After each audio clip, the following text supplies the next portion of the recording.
of 1 John.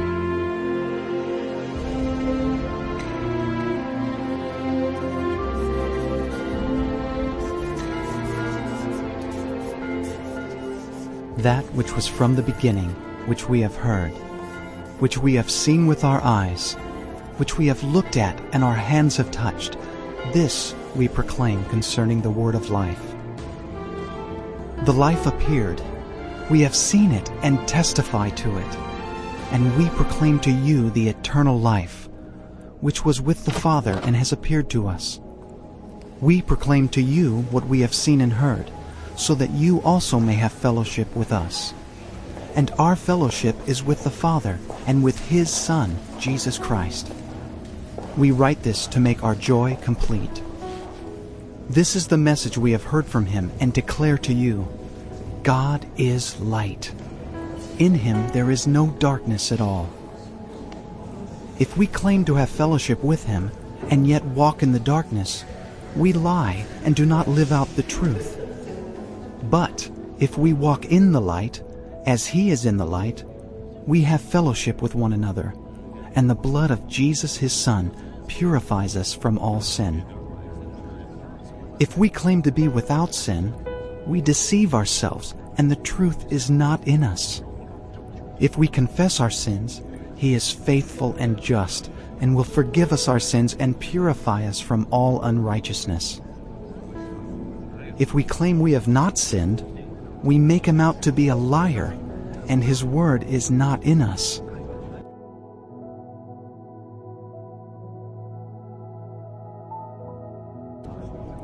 My dear children, I write this to you so that you will not sin.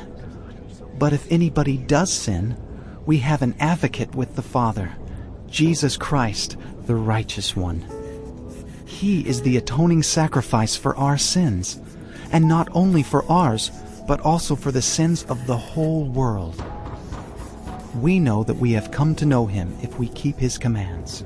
Whoever says, "I know Him," but does not do what He commands is a liar, and the truth is not in that person. But if anyone obeys His word, love for God is truly made complete in them.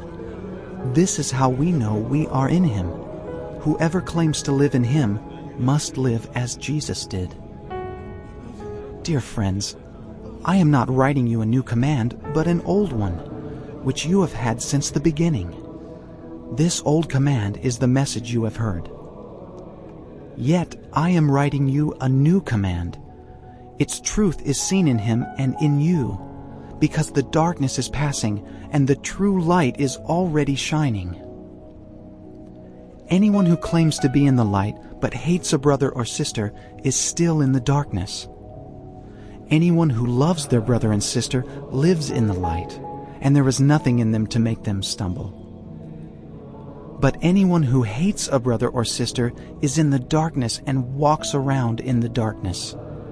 They do not know where they are going, because the darkness has blinded them. I am writing to you, dear children, because your sins have been forgiven on account of His name. I am writing to you, fathers, because you know Him who is from the beginning. I am writing to you, young men, because you have overcome the evil one. I write to you, dear children, because you know the Father. I write to you, fathers, because you know Him who is from the beginning. I write to you, young men, because you are strong, and the Word of God lives in you, and you have overcome the evil one. Do not love the world or anything in the world. If anyone loves the world, love for the Father is not in them. For everything in the world, the lust of the flesh, the lust of the eyes, and the pride of life, comes not from the Father, but from the world. The world and its desires pass away, but whoever does the will of God lives forever. Dear children, this is the last hour, and as you have heard that the Antichrist is coming, even now many Antichrists have come. This is how we know it is the last hour. They went out from us, but they did not really belong to us. For if they had belonged to us, they would have remained with us. but their going showed that none of them belonged to us. But you have an anointing from the Holy One, and all of you know the truth. I do not write to you because you do not know the truth, but because you do know it, and because no lie comes from the truth. Who is the liar? It is whoever denies that Jesus is the Christ. Such a person is the Antichrist, denying the Father and the Son. No one who denies the Son has the Father. Whoever acknowledges the Son has the Father also. As for you, see that what you have heard from the beginning remains in you. If it does, you also will remain in the Son and in the Father. And this is what He promised us, eternal life. I am writing these things to you about those who are trying to lead you astray. As for you, the anointing you received from Him remains in you, and you do not need anyone to teach you.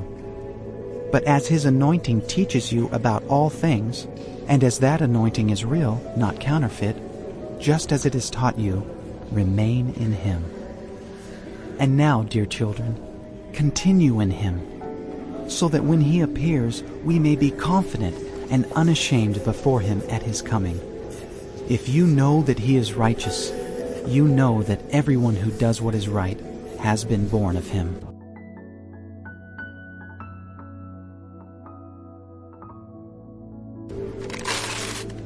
See what great love the Father has lavished on us, that we should be called children of God.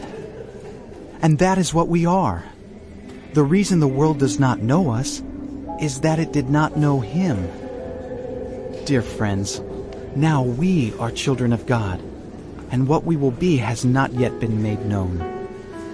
But we know that when Christ appears, we shall be like Him, for we shall see Him as He is. All who have this hope in Him purify themselves, just as He is pure. Everyone who sins breaks the law. In fact, sin is lawlessness. But you know that He appeared so that He might take away our sins. And in Him is no sin. No one who lives in Him keeps on sinning. No one who continues to sin has either seen Him or known Him. Dear children, do not let anyone lead you astray. The one who does what is right is righteous, just as He is righteous. The one who does what is sinful is of the devil, because the devil has been sinning from the beginning. The reason the Son of God appeared was to destroy the devil's work. No one who is born of God will continue to sin, because God's seed remains in them. They cannot go on sinning, because they have been born of God. This is how we know who the children of God are and who the children of the devil are. Anyone who does not do what is right is not God's child, nor is anyone who does not love their brother and sister. For this is the message you heard from the beginning: we should love one another. Do not be like Cain, who belonged to the evil one and murdered his brother. And why did he murder him? Because his own actions were evil and his brothers were righteous. Do not be surprised, my brothers and sisters, if the world hates you. We know that we have passed from death to life because we love each other. Anyone who does not love remains in death. Anyone who hates a brother or sister is a murderer, and you know that no murderer has eternal life residing in him. This is how we know what love is. Jesus Christ laid down His life for us, and we ought to lay down our lives for our brothers and sisters. If anyone has material possessions and sees a brother or sister in need, but has no pity on them, how can the love of God be in that person? Dear children, let us not love with words or speech, but with actions and in truth. This is how we know that we belong to the truth and how we set our hearts at rest in His presence. If our hearts condemn us, we know that God is greater than our hearts, and He knows everything. Dear friends, if our hearts do not condemn us, we have confidence before God and receive from Him anything we ask, because we keep His commands and do what pleases Him. and this is his command, to believe in the name of his Son, Jesus Christ, and to love one another as he commanded us. The one who keeps God's commands lives in him, and he in them. And this is how we know that he lives in us. We know it by the Spirit he gave us.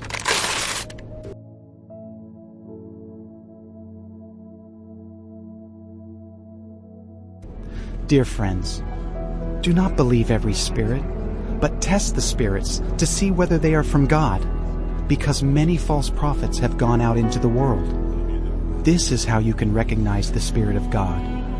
Every spirit that acknowledges that Jesus Christ has come in the flesh is from God.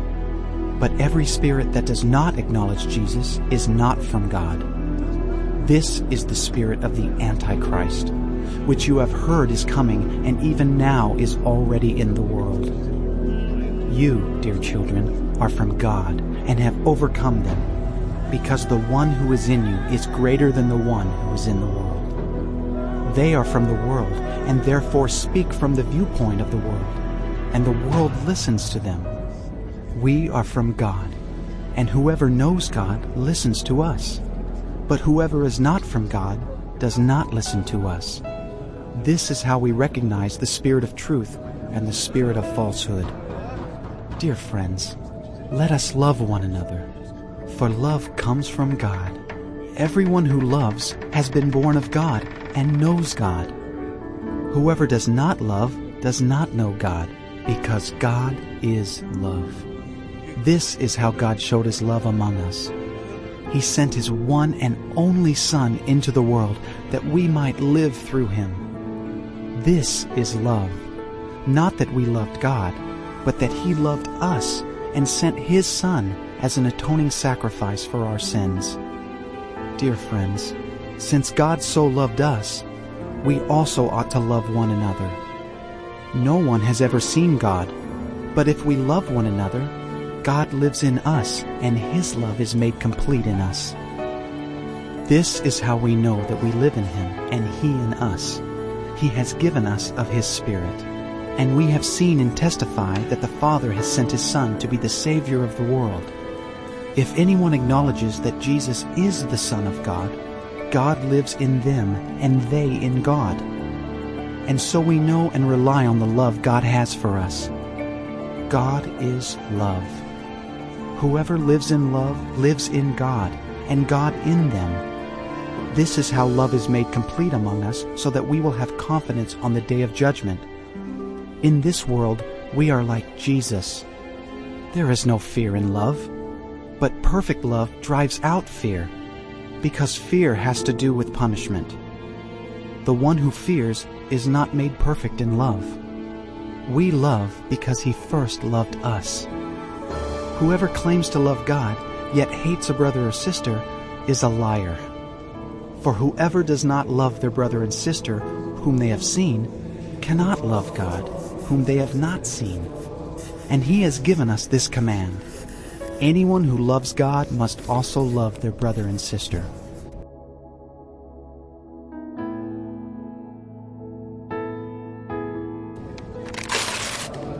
Everyone who believes that Jesus is the Christ is born of God, and everyone who loves the Father loves his child as well. This is how we know that we love the children of God, by loving God and carrying out his commands. In fact, this is love for God, to keep his commands. And his commands are not burdensome, for everyone born of God overcomes the world. This is the victory that has overcome the world, even our faith. Who is it that overcomes the world? Only the one who believes that Jesus is the Son of God. This is the one who came by water and blood, Jesus Christ. He did not come by water only, but by water and blood. And it is the Spirit who testifies, because the Spirit is the truth. For there are three that testify: the Spirit, the water, and the blood, and the three are in agreement. We accept human testimony, but God's testimony is greater, because it is the testimony of God, which he has given about his Son. Whoever believes in the Son of God accepts this testimony. Whoever does not believe God has made him out to be a liar, because they have not believed the testimony God has given about his Son. And this is the testimony: God has given us eternal life, and this life is in his Son. Whoever has the Son has life. Whoever does not have the Son of God does not have life. I write these things to you who believe in the name of the Son of God, so that you may know that you have eternal life. This is the confidence we have in approaching God, that if we ask anything according to his will, he hears us. And if we know that he hears us, whatever we ask, we know that we have what we asked of him. If you see any brother or sister commit a sin that does not lead to death, you should pray, and God will give them life. I refer to those whose sin does not lead to death. There is a sin that leads to death. I am not saying that you should pray about that. All wrongdoing is sin, and there is sin that does not lead to death. We know that anyone born of God does not continue to sin. The one who is born of God keeps them safe, and the evil one cannot harm them. We know that we are children of God, and that the whole world is under the control of the evil one. We know also that the Son of God has come and has given us understanding, so that we may know him who is true. And we are in him who is true by being in his Son, Jesus Christ. He is the true God and eternal life. Dear children, keep yourselves from idols.